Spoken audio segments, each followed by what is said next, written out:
Jesus. All we want is Jesus. Make room for the King. Make room for the King. Let the King of Kings come. Let the King of Glory come. The Lord of hosts. The Lord strong and mighty. Cherubim, 4 and 20 elders, holy,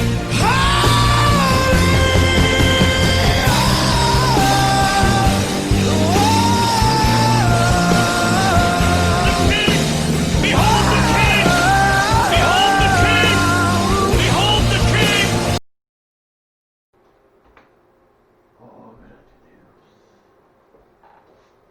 Soberano Deus e poderoso Pai, nós te louvamos, te glorificamos nesta noite, ó Deus, te agradecemos, ó Deus, pelo dom da vida, pela dádiva que o Senhor tem nos concedido, pelas bênçãos do Pai. O Senhor vem estar tomando as tuas mãos na vida do casa, sua casa, sua família, abençoe de toda a sua parentela, em nome do Senhor Jesus. O Senhor está abençoando a minha casa, meus filhos, minha esposa, toda a nossa vida, para o teu louvor e para a tua glória, abençoando, meu Deus querido, aqueles que estão à nossa volta, abençoando aqueles que vão participar deste estudo no Facebook, no YouTube. Abençoa cada um para o louvor e glória do teu nome, que o Espírito Santo venha nos direcionar, que o Espírito Santo venha nos iluminar, nos capacitar e nos ungir, meu Deus, que para que possamos ser instrumento para o louvor e glória do teu nome, sem crescer na graça e no conhecimento da tua palavra, de nosso Senhor e Salvador Jesus Cristo, é que nós pedimos a tua bênção em nome de Jesus. Amém. Bom, então nós vamos falar hoje sobre pneumatologia, né? Nós já estudamos sobre o ser de Deus, que é teontologia. Já estudamos sobre cristologia, né? Pessoa de Cristo. E agora nós vamos estudar sobre pneumatologia. Tá? No quesito pneumatologia, estudo do Espírito, né? Ou do Espírito Santo, nós vamos colocar dentro do conceito da triunicidade, né? Ou seja, essa unicidade de Deus nas três pessoas distintas, né? Nós abordamos um termo que é muito comumente usado, que é trindade, mas é como nós estudamos, né, sobre trindade em aulas passadas. Nós vemos que esse termo ele está sendo trocado por triunicidade, ou seja, falando dessa essência de Deus, né, dessa distinção da pessoa de Deus em três pessoas distintas, mas sendo um só Deus. Não que nós cremos, né, em três deuses, mas num Deus único e verdadeiro, né, um Deus que subsiste de si mesmo, um Deus criador de todas as coisas e coparticipante com ele do seu Espírito, o Espírito de Deus. Então, quando nós vamos para o texto sagrado, nós vemos que a pessoa do Espírito Santo, ela é uma questão também que ela traz demanda dentro dos ramos teológicos de linhas de pensamento, tá? Ou de teorias sobre a pessoa do Espírito Santo, né? Nós sabemos que existem várias ramificações do cristianismo que não consideram o Espírito Santo como pessoa, não consideram o Espírito Santo como com seus atributos pessoais, né? Como as suas evoluções, né? Concernente às suas vontades.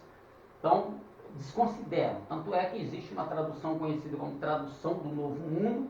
Essa tradução do Novo Mundo, ela apresenta dentro do seu texto, quando se fala do Espírito Santo, ali nós temos a palavra Espírito Santo com letra minúscula, onde dentro desta grafia, dessa tradução do Novo Mundo, eles estão colocando a pessoa do Espírito Santo não como pessoa, mas dentro do argumento de pensamento deles, né, elaborado por Charles Taze Russell, é apenas uma força ativa de Deus, é uma força que empurra, não é uma pessoa, não tem particularidades pessoais, né? Então eles vão contra até o próprio texto bíblico, teológico, que apresenta o Espírito Santo como pessoa, tendo vontade, desejos, emoções, tudo isso, né, como uma pessoa, como nós, como ser humano, temos.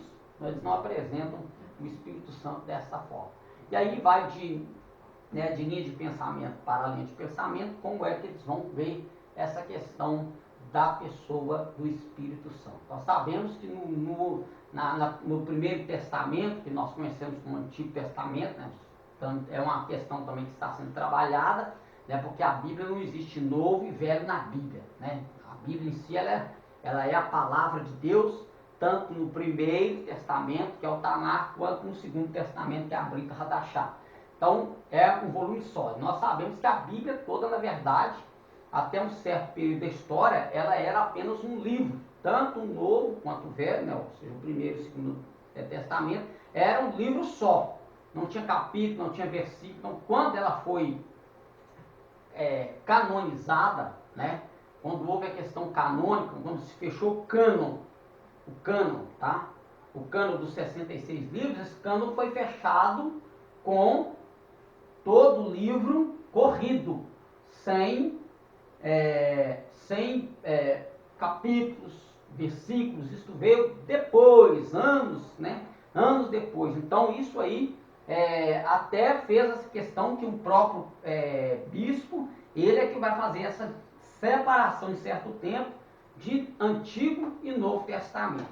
Mas, a priori, era um livro só, um compêndio só. E, de fato, é um compêndio só. Ela só vai se dividir entre a dispensação, né? A dispensação que nós estudamos sobre dispensação do Pai, né? Dispensação do Filho e dispensação do Espírito Santo. Então, dentro dessa dispensação, nós temos Deus trabalhando e o Espírito Santo trabalhando também nessas três dispensações, ainda que a terminologia, ela não é muito apresentada, né? Porque nós vamos ver lá que o texto magno do Primeiro Testamento, que vai apresentar a pessoa do Espírito Santo, é quando Davi ele vai dizer: não retire de mim o teu Santo Espírito. Mas quando a gente procura em outros textos corridos, nós vamos ver o Espírito de Deus, né? O Espírito do Todo-Poderoso. Nós vamos ver essas nomenclaturas ou esses títulos dados pela pessoa do Espírito Santo. Veio sobre ele o Espírito do Senhor, né? O poder do Senhor. Então, isso tudo envolve o cânon, tá? E aí, só que essa questão ela é trabalhada, né? Mais dentro da questão teológica. A questão é a teologia que vai desenvolver toda essa questão doutrinária, fazer uma separação doutrinária para apresentar essa verdade bíblica, tá? Teologicamente, a pessoa tendo teologia ou não, todo mundo tem teologia, seja ela pequena só apenas de ler a Bíblia Sagrada, ela tem uma teologia de si mesma, de que ela busca fundamentos na Bíblia. É uma teologia, ela não tem uma teologia acadêmica, ela não tem uma teologia trabalhada em questões doutrinárias, mas ela leu a Bíblia. A partir do momento que você tem um contato com o livro sagrado, né, com o livro sagrado, você tem uma teologia, tá? E são várias teologias. Então a gente precisa também entender essa questão teológica, teologia. Quando se pensa hoje, no século XX, quando se pensa em teologia, a pessoa já pensa em teologia dentro do cristianismo. Mas só que existe teologia fora do cristianismo, tá? Existe teologia espírita, teologia católica, teologia judaica, teologia dos hindus. Por quê? Porque tudo que envolve divindade, tudo que envolve deidade está ligado à teologia. Seja ela falando do Deus Criador ou não. Seja falando como nós temos a questão do monoteísmo, de crer num só Deus, ou dos politeístas, né? Como lá os budistas, né? Os asiáticos lá que creem, né, em vários deuses. Eles também têm uma teologia, porque eles vão trabalhar o lado religioso, o lado que apresenta Deus, independentemente se eles estão olhando para o monoteísmo ou para o politeísmo. Então tem a teologia que vai trabalhar essas questões. Então, só que quando a gente vem para o texto, a Bíblia em si, né, o cânon da Bíblia Sagrada, o Primeiro Testamento e o Segundo Testamento, nós estudamos a pessoa do Deus único e verdadeiro, Criador dos céus e da terra, onde a gente tem a questão da pessoa do Espírito Santo. Se procurarmos em outras religiões, nós vamos ter essa questão de Espírito Santo, mas com outro tipo de ação, né? Por exemplo, se você vai para o budismo, no budismo você vai ver lá que eles procuram o que eles vão chamar de alcançar o nirvana. Esse alcançar o nirvana é receber uma energia espiritual, tá? Dentro do nirvana, que segundo o budismo, para alcançar o ápice da revelação da divindade. Então eles colocam isso aí como Espírito Santo, do jeito que a gente crê. É o que eles chamam do yin yang, ou seja, a força interior. Colocando assim, grosso modo, é a força interior que eles procuram, é o que eles fazem uma comparação dessa força exterior com a pessoa do Espírito Santo. Ainda que eles não estão pensando em questão teológica do cristianismo ou do judaísmo, mas é dentro desse conceito deles. E aí por aí vai, tá? E por aí vai.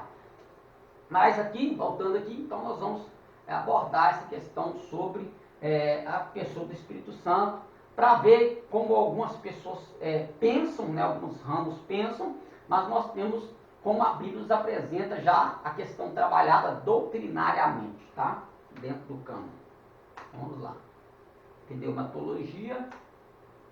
O objetivo do estudo da pneumatologia é reconhecer a divindade do Espírito Santo através dos seus atributos, identificado como a terceira pessoa da triunicidade, né? Coloquei trindade, a triunicidade, conhecer e aprender, refutar negações contra a pessoa do Espírito Santo, identificar na Bíblia vários títulos divinos dados ao Espírito Santo, conhecer a doutrina do Espírito Santo no Primeiro Testamento. Então, o em si, né, se for estudar a pessoa do Espírito Santo dentro da questão do cristianismo, são essas metas aí que a gente procura alcançar nesse conhecimento.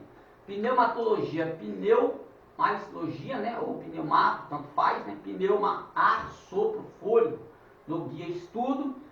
Paracletologia, para ao lado o ar, cleo, chamar ou convocar.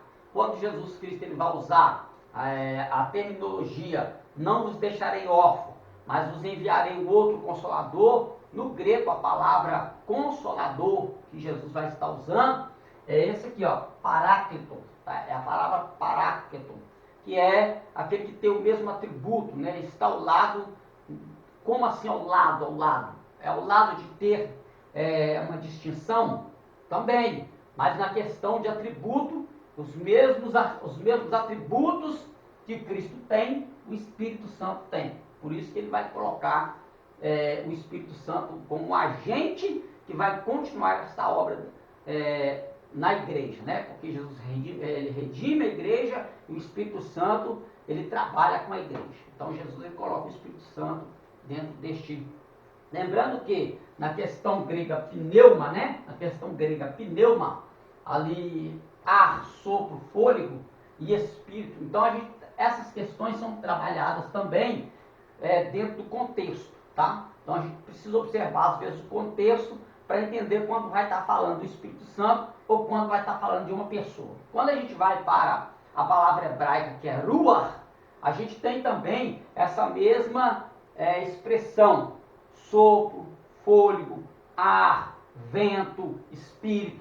Mas como é que eu trabalho isso? Eu vou trabalhar isso dentro do contexto. Então não pode simplesmente pegar a palavra pneumatologia ou pneuma e ruach e colocar como espírito. O que vai te apresentar se vai estar falando do espírito humano, ou do espírito de Deus, ou de um sopro, ou de um vento, é o contexto que vai te informar. Por isso não podemos pegar uma palavra fora do seu contexto para poder trabalhar uma questão doutrinária. Então pega-se todo o contexto.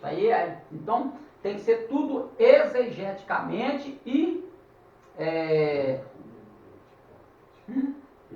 hermeneuticamente e exegeticamente. Tem que ser dentro desse contexto, tá? Então se eu pegar ela ali simplesmente na minha linha de raciocínio no versículo só, eu posso criar um problema ali e uma heresia, tá? Uma questão de que nós sabemos que tem o unicismo, o dualismo e o trinitariano, né? O unicismo, um só Deus. Não vai excluir, então, essa divindade, ou seja, essa pessoa do Espírito Santo, vai tirar a pessoa de Jesus. O dualismo, ele também quebra, né?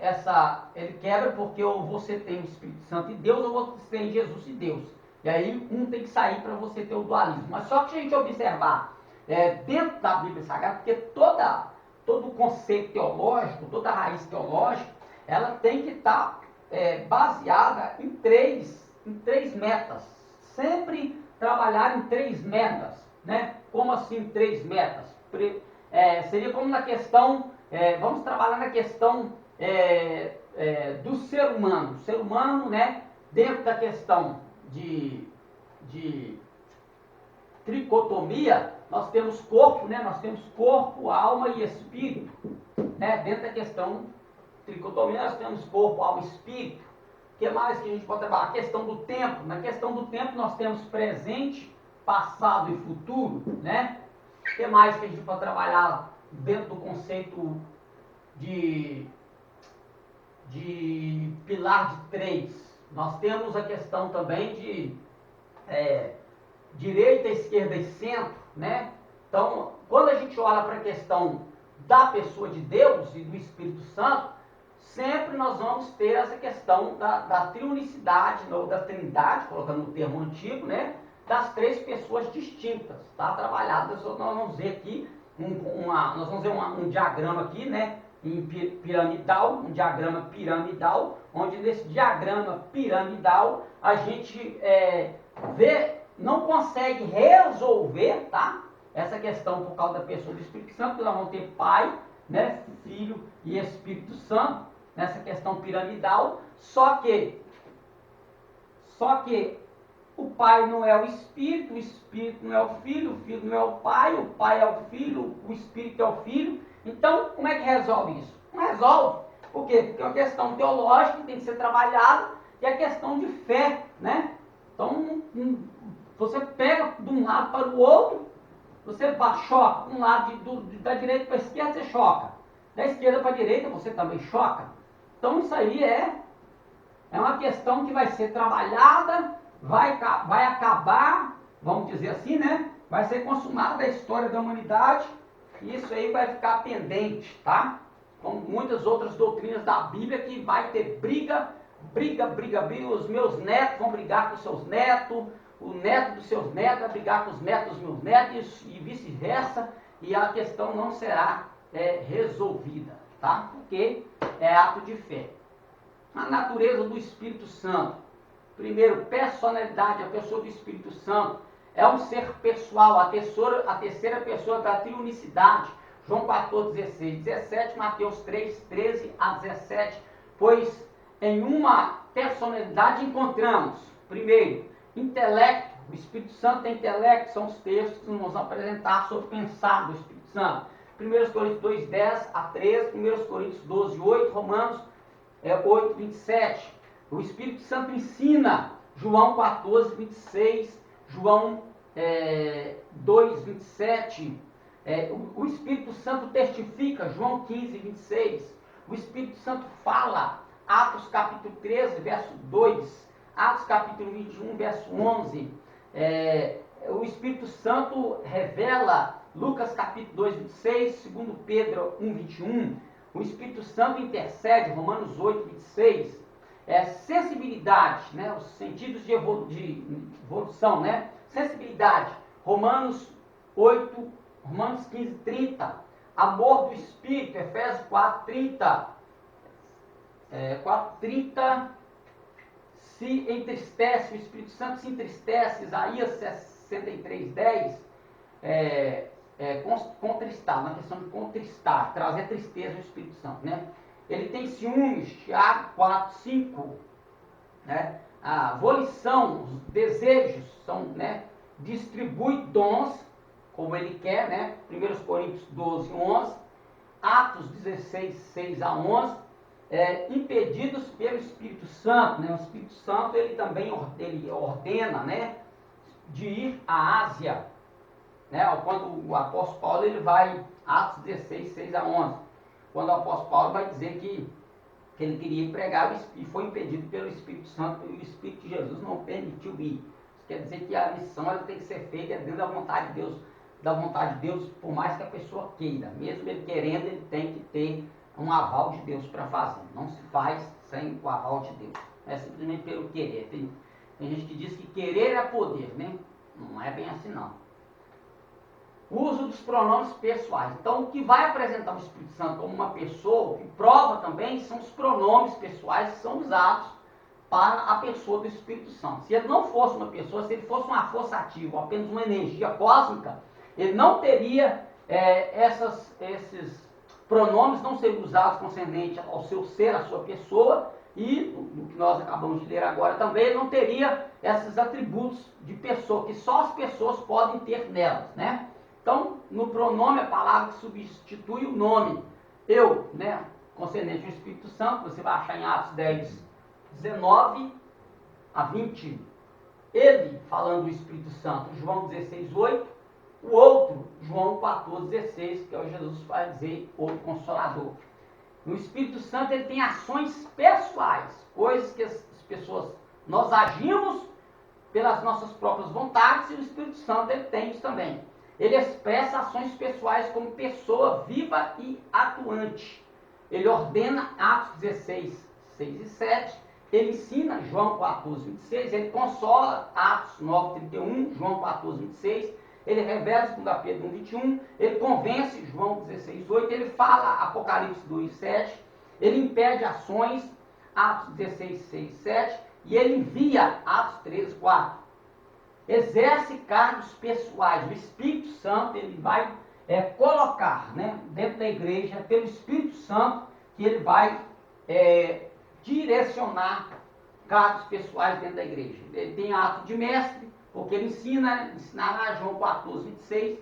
O Espírito Santo, ele administra, né, Atos 16, 6, 7, Atos 3, 2, 4. O Espírito Santo consola, João 14, 16. O outro, na questão, parte grega, haelos, mesmo tipo, né, na questão de paráclito, né, uma ramificação de haelos, quando Jesus fala, o mesmo tipo, é a expressão que Jesus usou, não heteros, outro diferente, tá? Então é haelos, tá? Mesmo tipo, não heteros, outro diferente. É sensível às ações do ser humano. O homem pode, para ele, mentir, Atos 5:3. O homem pode resistir a ele, Atos 7:51. O homem pode blasfemar contra ele, Mateus 12, 31 a 32. O homem pode entristecê-lo, Efésios 4:30. A divindade do Espírito Santo. Aqui trabalhando a questão do Espírito Santo como Deus, né? Nós trabalhamos a questão dele como pessoa, e agora nós trabalhamos a questão dele como Deus, a sua divindade, tá? Ele deixou de ser Deus, não, ele sempre foi Deus, tá? Ele é antes da eternidade. Antes da eternidade existir, o Espírito Santo é Deus e ele sempre existiu, subsiste de si mesmo. Então, divino, atributos, eternidade, Hebreus 9:14. Lê para nós Hebreus 9:14.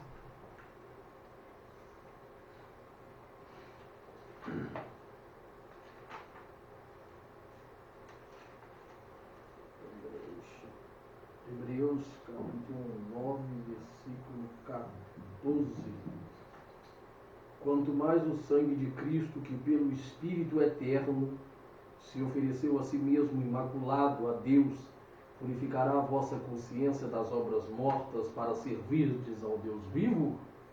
O Espírito eterno. Então, quando nós temos lá no Salmo 90, verso 92, e aí, se é 92?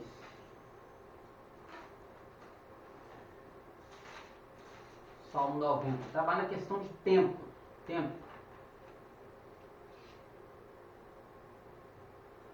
Antes que os montes nascessem, ou que tu formasses a terra e o mundo, sim, de eternidade a eternidade, tu és Deus. Falando concernente a tempo, né? Então, ligando Salmo 10, 2 com Hebreus 9, 14, o Espírito eterno, né? Nós temos ali a onipresença do Espírito Santo, né? Salmo 139, verso 7, verso 10, né?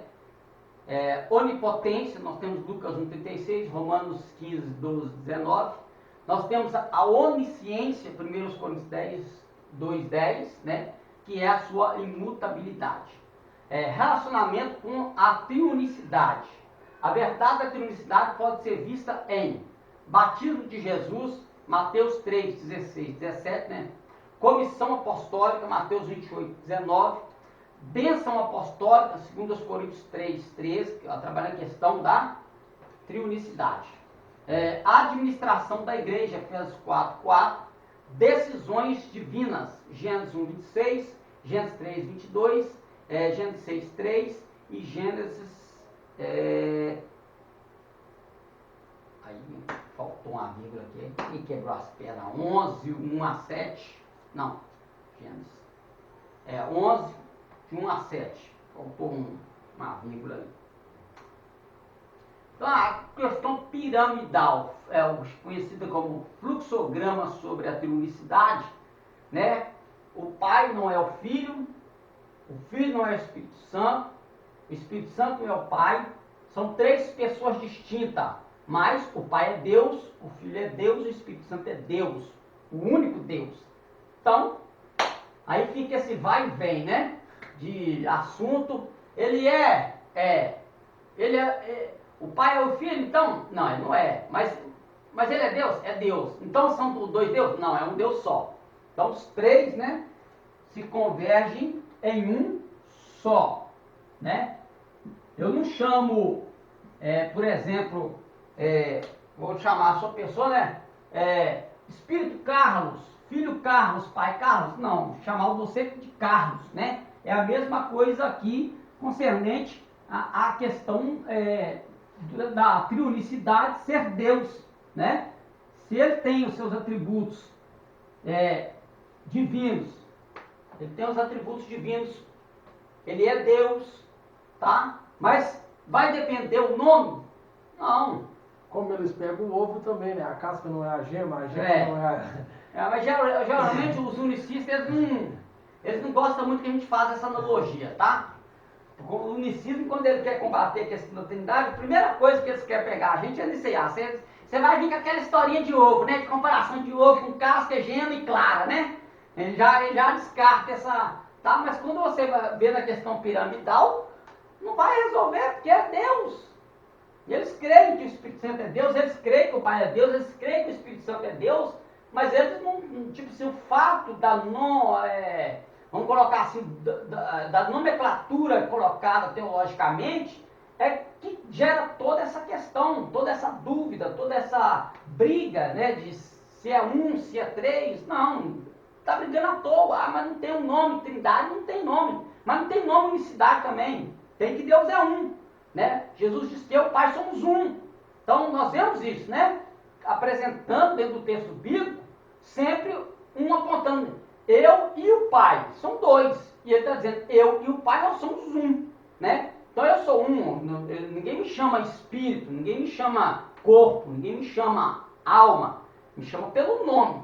Mas se olhar na minha essência, eu sou tricotômico, eu tenho corpo, alma e espírito, né? Não se divide. Se tirar de mim o espírito, já era. Se tirar de minha alma, já era.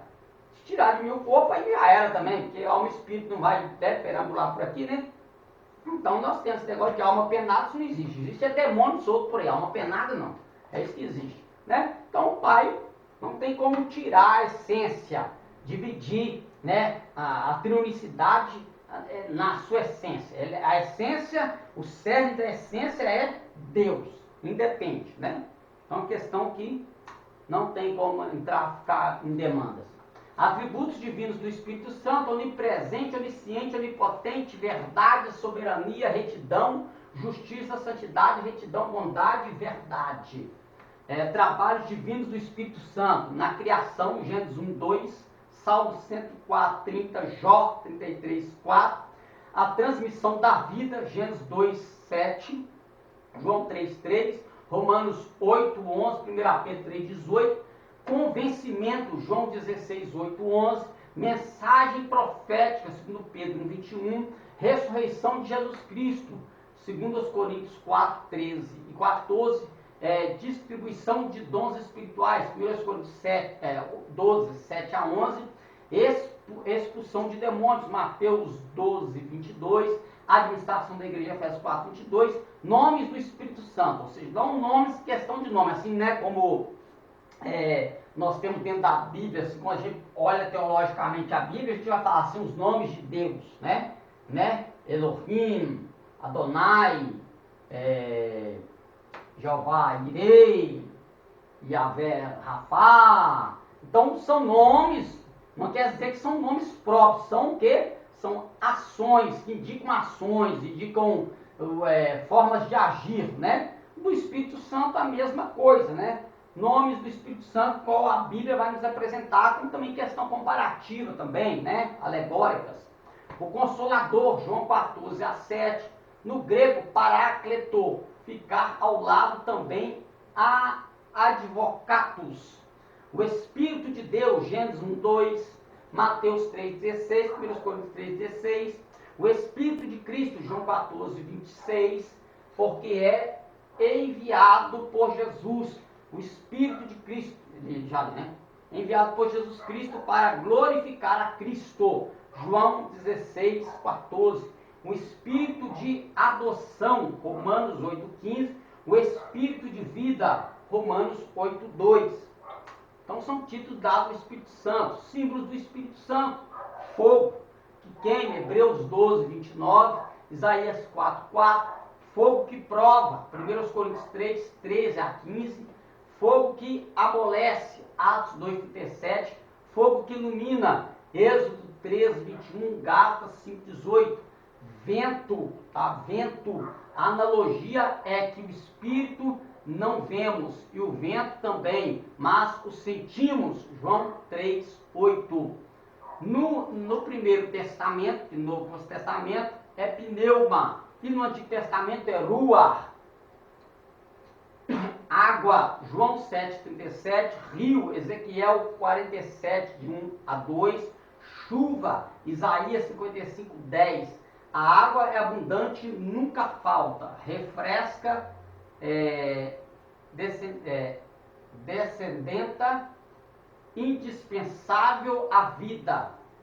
Mais símbolos do Espírito Santo, óleo, azeite, unção, simbolismo, na orelha, Levítico, né, quando ungia a orelha do leproso, né, Levítico 14, 17, para confirmar que ele foi curado, né, habilitação para ouvir a voz de Deus, para andar no caminho do Senhor. Isso aqui já fazendo uma interpretação, né, do que poderia significar dentro desse simbolismo de ungir a orelha. Observação, finalidade da unção do Espírito. Consagração do sacerdote para ministrar as coisas sagradas, Levítico 18, 10 a 12, Romanos 5, 16, 1 Pedro 2, 9, para servir eficientemente, Atos 10, 38, né? Símbolos do Espírito Santo, continuando, selo, Efésios 1, 13, 2 Timóteo 2, 19, significa o senhorio sobre algo, Romanos 8, 9, o crente é a propriedade de Deus e a habitação do Espírito Santo, significava legitimar, ou seja, o selo, né? Falando do selo, o selo significava legitimidade e autoridade. Os documentos eram reconhecidos e validados, né, mediante o selo da unção do Estado. Significa também segurança e preservação, Efésios 1,14. Lacrado da influência do meio ambiente. Uma pomba, símbolo de pureza e inocência, veio sobre Jesus no seu batismo. Por que o símbolo da pomba? Porque a pomba é o único pássaro que não tem a bilis, né? Ou seja, se ele comer algo que é podre, rebenta com o pombo. É muito difícil você ver um pombo beliscando coisa podre. Então ele não tem a bilis que traz aquele, vamos usar assim, ele joga um líquido, né, que faz um fermilhaço para dissolver ou deteriorar aquilo que é podre, que está estragado. Então raramente você vai ver pombo picando coisa podre, muito difícil. O Espírito Santo no Antigo Testamento, o Espírito Santo criativo, né, ou criador, o espírito dinâmico, obreiro, oradores e profetas, o espírito regenerador, Gênesis 1:2, participou da criação do universo junto com os outros componentes da trinicidade. Na produção de líderes dinâmico, José é capacitado para administrar, Gênesis 41, 38, 40. Basaliel, né, capacitando para a execução de obras criativas, Êxodo 31, 1 a 6. Moisés capacitando para liderar, Números 11, 16 a 25. Josué capacitando para conquistar, Números 27, 18, Deuteronômio 34, 9 e Josué 12, 24b. Sobre Juízes 6, 34, Juízes 11, 29. Sobre Davi capacitando para exercer o reinado, onde Davi ora para que o Senhor não retire dele o seu Espírito Santo. Salmo 51, 11. Sobre os profetas, a ação do Espírito Santo atingiu o ponto máximo no ministério dos profetas. Fizeram maravilhas pelo seu poder. Eliseu e Elias falaram e pregaram a mensagem de Deus. 1 Pedro 1,11, 2 Pedro 1,21. O Espírito Santo na vida de Jesus Cristo. A ação do Espírito Santo é mais vasta no Novo Testamento do que mesmo no Velho Testamento, principalmente quando observamos esta ação na vida de Jesus Cristo e posteriormente na vida dos apóstolos. O nascimento virginal de Jesus, Lucas 1, 26 a 45, Mateus 1, 20, a apresentação de Jesus no templo a Simão e Ana, Lucas 2, 30, o batismo de Jesus Cristo, Mateus 1, de 11 a 17, o ministério público de Jesus Cristo, Filipenses 2, 7, a ação sobre a natureza, Marcos 4, 39, a cura dos enfermos, Mateus 11, 5, Mateus 8, 4, de 1 a 4, a ação sobre os demônios, Lucas 11, 20, Mateus 12, 28, sobre a morte, Lucas 7, 14, 17, João 11, 43, na crucificação e ressurreição, Hebreus 9, 14. Observação, tudo isso através do ministério do Espírito Santo, o qual Jesus tornou-se dependente de Deus, operando através do Espírito Santo. Na questão dependente, Jesus, na sua forma humana, tá? Na sua forma humana, quando ele estava no seu atributo humano, uma dependência. Por isso que ele vai dizer que ele não fazia nada de si mesmo, mas o Pai, né, que fazia as obras. No derramamento do próprio Espírito Santo, o Espírito Santo na igreja primitiva. O derramamento do Espírito Santo no dia de Pentecostes confirmou a chegada de Cristo à destra de Deus Pai e a sua ascensão aos céus. O Senhor exerceu a prerrogativa messiânica que lhe foi outorgada, enviar o Espírito Santo para os outros. Atos 2:33. O cumprimento da promessa. O cumprimento da promessa de Cristo em dar o Consolador, Atos 1:8. O nascimento da igreja. Essa espera no cenáculo deu início ao nascimento da igreja com um evento sobrenatural mediante o poder do Espírito Santo, Atos 2:1 a 4. Era a festa das primícias e o Pentecostes, 7 semanas depois da Páscoa, onde aconteceu uma nova dispensação do Espírito. Esse tempo é a dispensação do Espírito Santo entre a ascensão de Jesus Cristo e a segunda vinda, a parúzia, né? Nós chamamos de parúzia no grego, a vinda, o retorno de Cristo. Continuará, pois, o ministério do Espírito Santo até que Jesus retorne para buscar a sua noiva. Provisão do poder divino para a igreja, né? A igreja ela só vai operar, ela só opera por causa do poder do Espírito Santo, né? O próprio Senhor Jesus Cristo, mesmo sendo Deus, mas ele na forma humana, tá? Ele precisou do Espírito Santo, o que marcou o ministério, o começo do ministério de Cristo foi a ação do Espírito Santo, né? Por isso que nós vamos ver que Atos 10:38 vai ter o apóstolo explicando isso, dizendo que como Deus ungiu a Jesus Cristo de Nazaré com o Espírito Santo e com poder, o qual andou por toda a parte fazendo bem e curando a todos os oprimidos do diabo, porque Deus era com ele. Então foi necessário o próprio Cristo dar o exemplo que a pessoa do Espírito Santo é que vai operar através do homem. Então o homem não opera nada de si mesmo. Só que tem uma coisa, o homem tem que entender que o dom espiritual que está sendo manifestado na vida dele não lhe dá garantia de salvação. O perigo é isso aí. É a pessoa achar que porque está sendo usado em profecia, usado para curar enfermo, usado para pregar, usado para apacentar, está dando ele direito, é um selo de direito à salvação. Não, não, não, não. Então nós vamos ver isso aí quando Jesus vai trabalhar essa questão em Mateus capítulo de número 7, de 21 a seguir. Então tem que tomar muito cuidado, tá? O Espírito Santo, né, a Bíblia diz que os dons e a vocação de Deus são sem arrependimento, tá? Então Deus deu o dom para que ele seja usado em favor da igreja. Não é para que a pessoa se fie achando que porque está sendo usado, ele está salvo. Ele pode estar em pecado, mas que Deus vai usar ele ali por causa do necessitado, não garante ele. Se ele pecar e não confessar o seu pecado e continuar a sua vida de pecado, aí a consequência é lastimável, né? O Espírito Santo é o executor da grande comissão e o administrador do empreendimento missionário. Acontecendo os milagres, conversões, acontecendo assim tão rápido a divulgação do Evangelho e perdoando e continuando até os dias atuais, desempenhando o seu papel como produtor da história da igreja. A igreja ainda, né? A igreja ainda continua com a sua história. Por mais que a gente tenha a história antiga da igreja, mas a igreja ainda continua, né?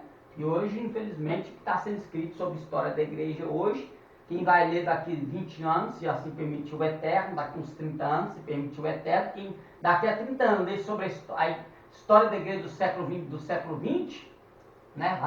Vai balançar, vai manear a cabeça, como diz a Bíblia, né? A morada permanente do Espírito Santo, sem generalizar, né? Tem uns remanescentes aí. No dia de Pentecostes, o Espírito Santo foi enviado para habitar na igreja com o seu templo. E sua presença localizar-se no corpo coletivo e nos cristãos individualmente. É ele o representante de Cristo. E está em seu encargo a administração da igreja até a volta de Jesus Cristo. Esse direito era reconhecido por todos na igreja, onde havia obediência e a sensibilidade de perceber a atuação do Espírito Santo na sua igreja. O movimento este começado no Pentecoste e continua até os dias atuais, continuando a sua ação atual em vários aspectos, tá? Vários aspectos.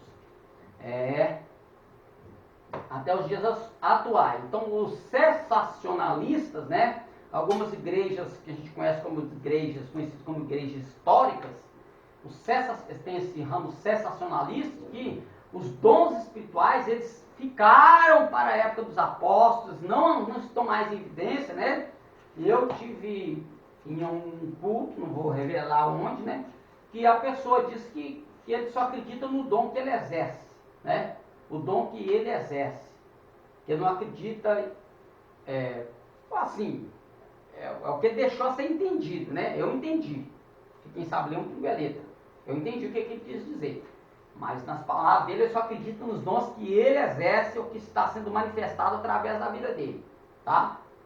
Com isso, ele deixa de crer nos outros dons, porque os dons que ele exerce, como foi presenciado, né, uma palavra até muito edificativa, uma palavra de Deus, mas ele usou essa terminologia na palavra, na ministração dele, né, no culto que eu fui, ele usou essa terminologia, uma mensagem sobre missão muito assim, concisa, muito clara, ungida, né, falou línguas estranhas, mas teve a infelicidade de falar isso aí.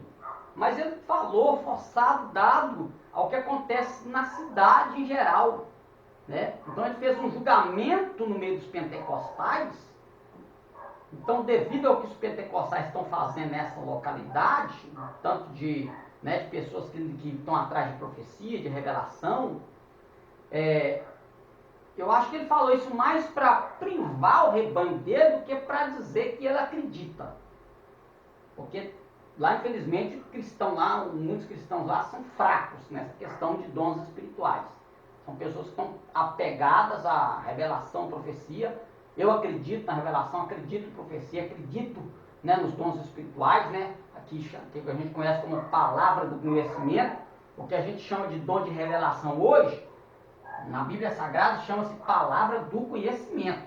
Né? Conhecer a coisa oculta que o Espírito Santo revela.